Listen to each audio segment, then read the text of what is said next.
Speaker. I call Jackie Dean. Thank you, Mr. Speaker. I am disappointed that New Zealand First cannot find themselves being able to support this bill, because the Select Committee has worked extremely hard, as has the member representing New Zealand First, in trying to find a way through a deplorable situation in Kaipara. I am disappointed that New Zealand First have taken this view, because the question then becomes, well, if they can't support this solution, what solution can they support? Because what needs to happen, and Winston Peters, who doesn't know a thing about the bill, who hasn't read the bill, doesn't understand the issues, clearly hasn't been briefed by the MP that does sit on the committee, is going back to his normal fallback position of seeing a conspiracy under a rock somewhere. Well, that might be politically convenient and politically expedient, but actually his member, Andrew Little, gave this bill, Andrew Williams, gave Andrew Williams, yes, practically twins, but unlike the Labour member, doesn't seem to have been able to convince his leader that if the House does not support this bill, then what?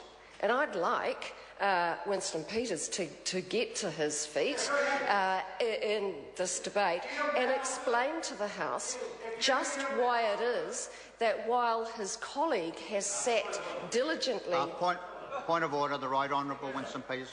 With the members going to throw out that challenge, I'm saying to her, yield now, and I'll give her my answer. No. She doesn't want an answer then? No, I'm ruling.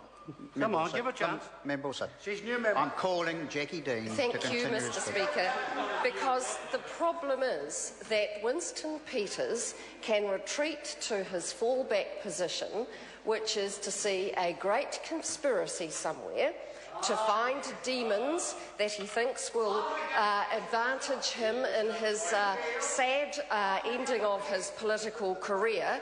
But actually, it is the demise of New Zealand First, but sitting directly behind him is a member, a former mayor, who has in fact worked with the Local Government and Environment Select Committee very hard on this bill, to the benefit of the people of Kaipara. So this bill is not here to benefit Winston Peters.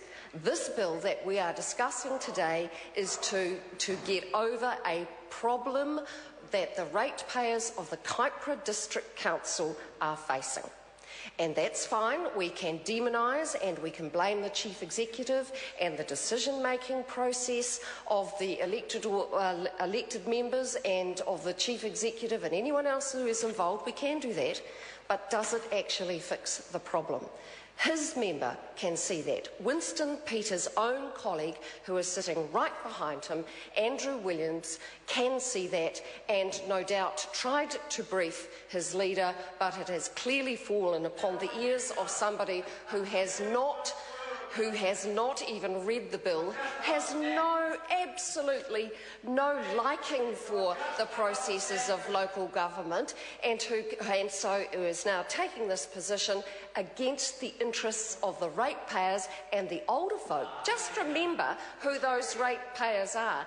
It is the older folk, the older residents of the Kaipara district who are living on a fixed income, who no doubt are gold card holders, and who are looking to this Parliament for direction, and they can look everywhere else around this House, but they cannot look at New Zealand First. So those very constituents that Winston Peters seeks to please are the very ones who would be suffering because that party cannot find it in their hearts. Well, they clearly don't understand the bill, but Winston Peters cannot find it in his heart to look past his own political self-interest and to understand that this validation bill brought to the House by Mike Sabin is not about Winston Peters and politics.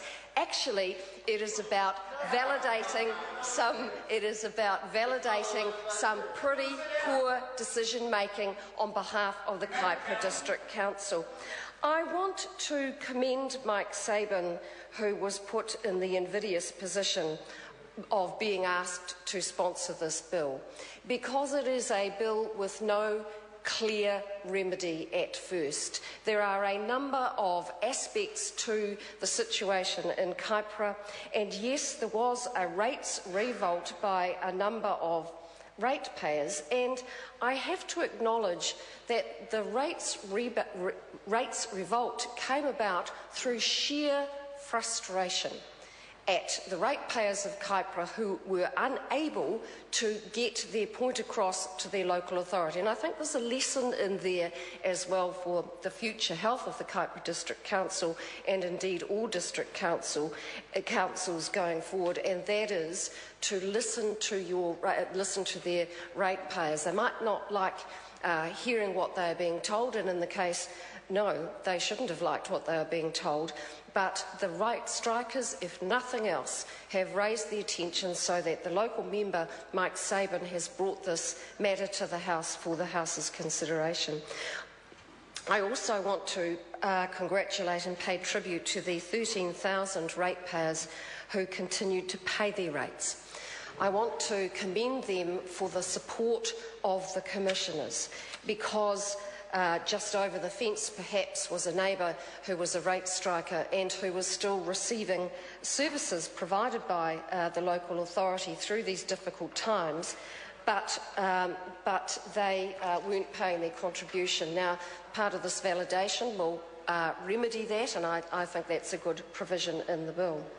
There is a lot of upset, there's a lot of anger, there is a lot of frustration around this bill on behalf of the ratepayers, because they have not been well served by their elected members and the chief executives.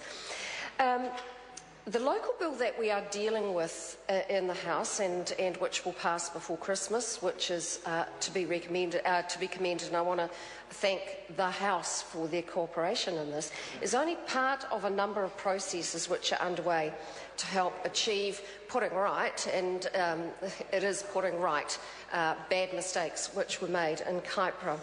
And so since 2012 there has been quite a significant range of interventions. There have been investigations and actions have been initiated, so I'm just going to run through those. So there was the implementation of a government-appointed review team, and it was their subsequent report which led to the resignation of the previous council. Now, that is no small event in the life of a local authority, and as you can imagine, that is the kind of event that is going to take many years and hard work to overcome. Then there followed the appointment of a team of commissioners, and again I want to commend the commissioners for their work, and again I want to commend those ratepayers who have worked with the commissioners and supported them through an incredibly divisive process. There then was an investigation led by the Office of the Auditor-General into the Eco-Care scheme and all matters related around that. There was also an independent inquiry into the council auditor at the time, Audit New Zealand. There were also inquiries from both the police and also from the Serious Fraud Office with a view to establishing criminal investigations if applicable. Now, we don't know if that's applicable just yet, but those investigations are underway. But to date, there has been insufficient evidence identified to warrant investigations. There have also been inquiries by the Commissioners into actions within Council, including those of the former CEO. Mr. Speaker, in the third reading speech, I will go into some more detail about what is contained in the bill. But I just want to finish my contribution today by again condemning New Zealand First for not being able to see past the politics, the shabby politics that they see as being what matters under this bill. I utterly condemn, and why should we be surprised though, Winston Peters taking this position when directly behind him sits a good Member of Parliament, a former Mayor who understands completely, well, okay, I'm saying good, who understands completely that proper processes are absolutely critical in local authorities. This bill is putting right those. It is about the ratepayers of the Kaipara district. It is not about the shabby politics, the populist politics of New Zealand First. Thank you. No. Speaker? It's me. Thank you very much. The Right Honourable Winston. Now, you see, what happened there was...